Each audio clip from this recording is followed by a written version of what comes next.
Oftentimes when a female has an idea, a male has a similar idea, yet he's applauded for that idea and the woman is overlooked. A woman will say something and it won't necessarily get picked up on, and then later in the conversation somebody else may say it and they'll kind of get the credit for it. So I think we've all had that experience where you see a female colleague make a really, salient, important point, and then it's not until it's repeated 2 or 3 times that the group actually acknowledges it, that, oh wow, that was a good idea. Men don't tend to stick up for or speak for a woman's ideas as often as they speak for or stand up for ideas of their fellow male colleagues. And a lot of times it's until some man in the room adds onto it, mansplains the female's idea. It's not taken.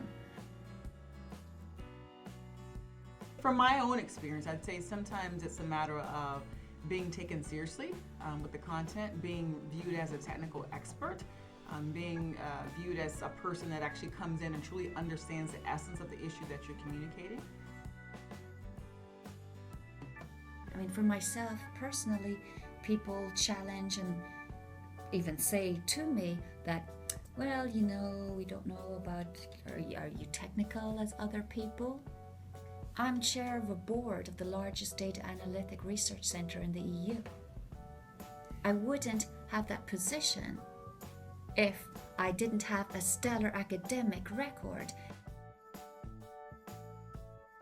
So I would say interruptions are kind of the challenge for a lot of women. An interesting statistic that I had seen was that men are 3x more likely to interrupt in a meeting. Being overtaken by a male-dominant meeting, forcing him to be quiet and not be able to share their great ideas.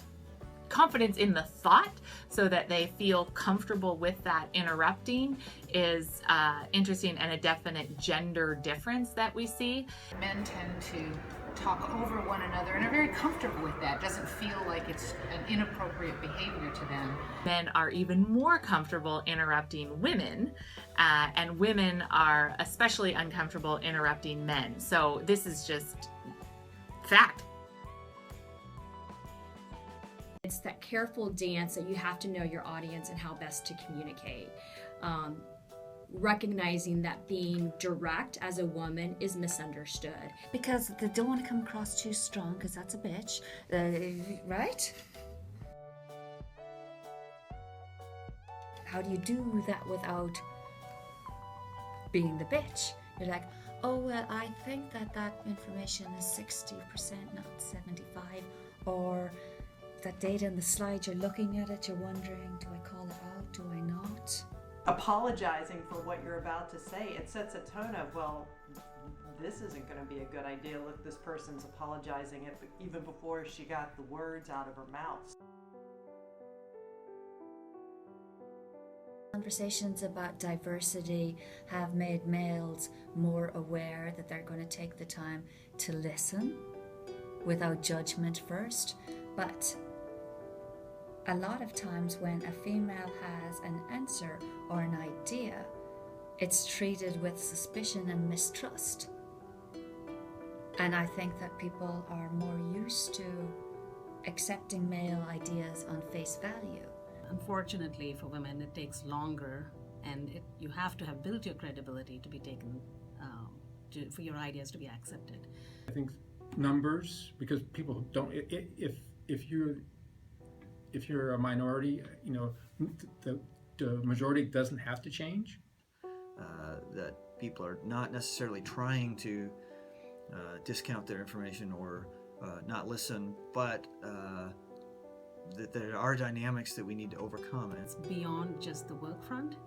It is also, I was talking to my middle schooler just yesterday and talked to her about this topic, and she happened to say she faces it all the time. This isn't even just in a meeting. This happens in my home every day, right? So when my kids ask a question, Daddy knows all the answers. Daddy knows everything with a high degree of certainty, even when he's wrong. There's also a social bias that And understanding those kind of things is important. This is, based on how society behaves and acts today. So it takes a really conscious effort to change that type of dynamic where we are raised and we've grown up with that expectation of it's okay to interrupt women, and women then don't do it back towards men. Collectively speaking, I come with a bias from being the primary breadwinner. I didn't say it was right, I said that's kind of the way it was. I'm the one who ends up having to prove myself to him. And this is not alone in my house. I've talked to plenty of people, and even people that grew up and live in different parts of the world, and it seems like there is the same bias and the same tendencies. Some people are in denial that they have a bias, or they believe their bias is under control, or they deem their behavior isn't bias-based. A lot of it comes from bias, but bias that's not conscious.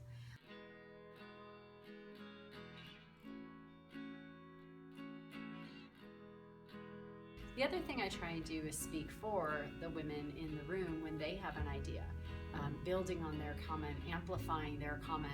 If we're going to be successful as a group of women, for one, we have to support each other. Speak up for each other and help each other.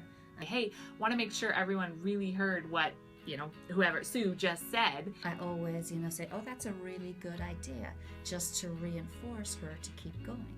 Say, I agree. Well said. She makes a great point.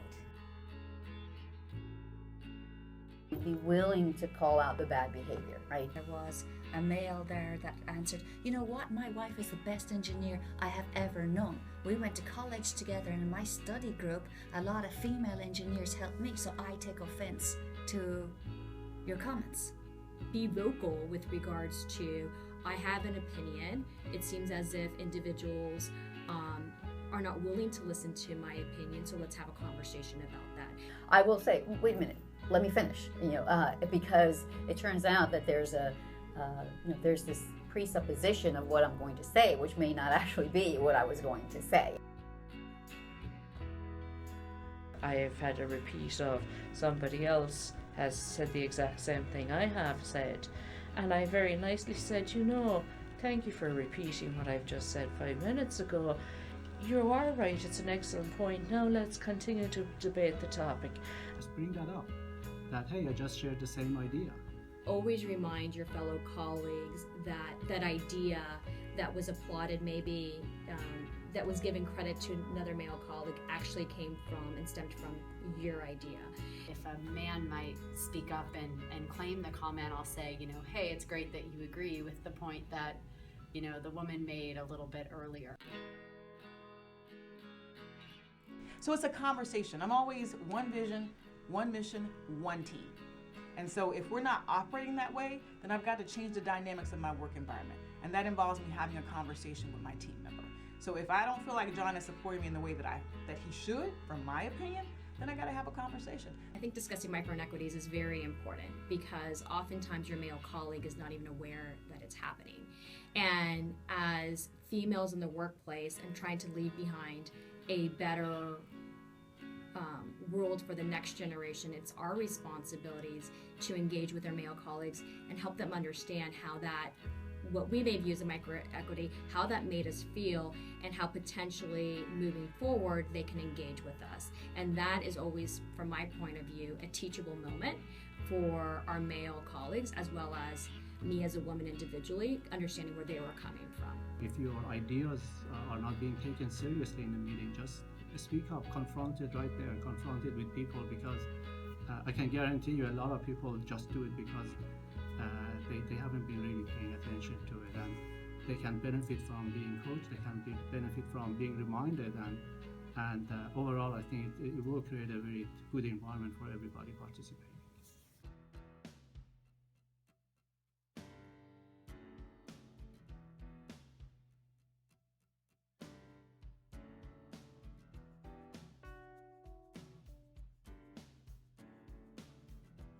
So I would say use your voice, because we realize that women improve innovation. And those women that improve innovation are the ones that are speaking up confidently.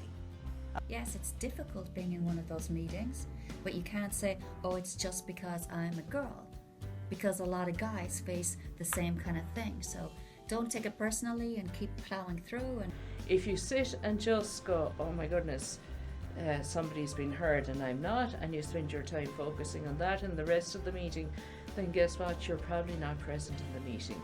I feel like I'm not being heard. It's incumbent upon me to make sure that I am heard. So I might have to get creative about how I communicate. Be willing to take the risk of being talked over, of being passed over, of being brushed aside, but do it anyway. Be involved and be part of the discussion, and don't accept the status quo. You owe it to yourself, and you owe it to the organization that you're in to say what's on your mind. Figure out how to get comfortable in your own skin. Figure out how to get comfortable having conversations across all levels of the organization. You're going to have times when that may not be received as well as you want it to, but I will tell you, over time, the practice will just get you into this mode where it'll have the impact that you want. I think we have to believe in ourselves more than sometimes we do. And if that requires you spending a bit more time in preparation before you go into a meeting. I get that it's hard. I always go into a meeting having prepared and having thought about the points that I want to make. So I would advise to form your view and your message before you speak. Even jot it down in a notebook. So you don't have to be an expert, but if you're falling short in a space of communicating your point, then get in a room with some folks, ask them to be your harshest critics, and that way you build that muscle. Go to individuals to get a little buy-in. What do you think about this idea before the meeting? Sometimes doing some work ahead of a meeting or even after a meeting to engage colleagues and sort of build a shared context and a shared set of assumptions can be useful. Groups in meetings, both men and women, make a commitment to each other to help their ideas be heard. Other people in the room can become your allies. I often use someone else in the room to help signal. So if you walk into a 20-person meeting and you have a colleague that you work closely with or someone that you share ideas with, having them help with the repeating of ideas. You know, if you have a peer in the room, or if you have a manager in the room, or someone that's your mentor or more of your sponsor, right? You can really partner with them if they know that you really know the subject matter, for them to even help you create space. Females are not as confident as they should be in their capabilities. A perfect example is recently I was meeting with an individual and has the credentials that another male person does.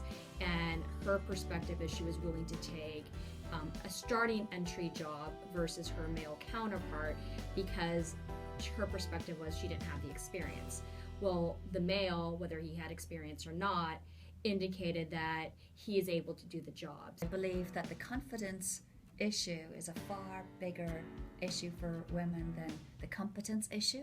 So it was confidence in himself that he's capable of doing the job versus the woman questioning her own capabilities of whether or not she could do the job. We have to stand in our own power, know that what we bring to the table is of value. And once we have that mentality, it doesn't matter that I don't have 10 years of expertise in the field. If I've got one, then I have something to offer to the conversation. Realize that you're here, you've already been successful. It's just a matter of confidence in who you are and the ideas that you have, and that you're in that role, you're in that meeting for a reason. A lot of it is about feeling that your voice belongs in that room and that you are valued and you are recognized for that perspective.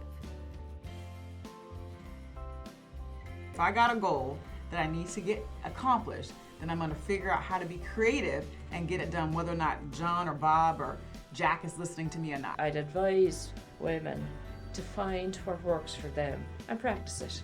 You know what? You'll try it once, you might get it wrong, but the key thing is to reflect on what worked well for me and what didn't work well.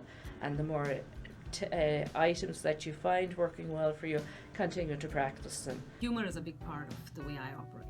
So to me, the moment I to make light of the situation and I laugh about something and bring in some humor into the forum, right there I introduced whatever point of view I wanted to make. For me, right, is first of all I use my sense of humor.